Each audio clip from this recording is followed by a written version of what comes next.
Power does what it wants. Power does what it wants. Power does what it wants.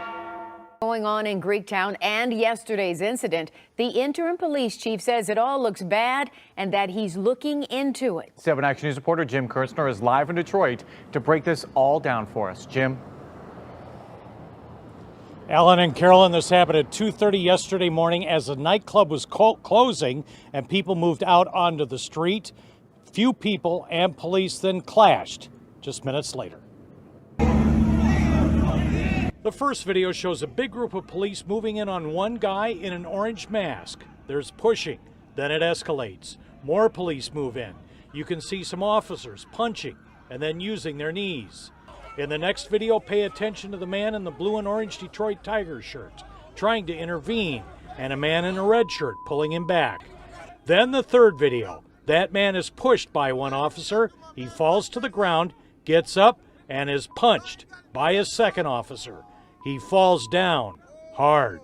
I did not see the escalation there. I did not see our training there. The man who hits the ground is raised up by an officer. The police walk away. The man is helped away by other civilians. He was not arrested. That's key in this ongoing investigation.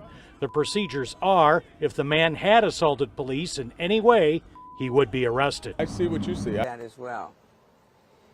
So let me just say, you can see that there. The different videos are the same thing, so that's why it seems repetitive. You see it right there? Can you roll that back, George, please? For a second.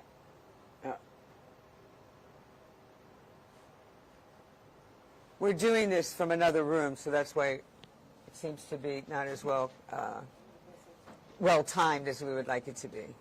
So let me just conclude by saying that the investigation into this incident, it is continuing.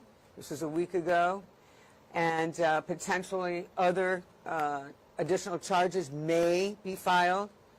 But today, we know that the 5 officers, Sergeant Jose Perez, Officer Kevin Perez, Robert Sabater, and Officer David Rivas and Officer Steven Serrano are all being charged with battery. It's a first-degree misdemeanor. As determined by the present available evidence that we have right now.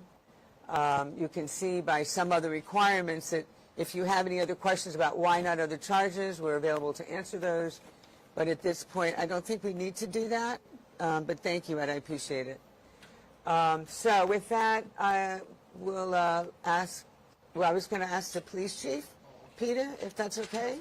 Let him say a few words, and then we'll open it up for questions in English. And then after that, we'll open it up to Spanish and then questions, okay? Thank you. Chief? Good afternoon, Madam City Attorney. Good afternoon.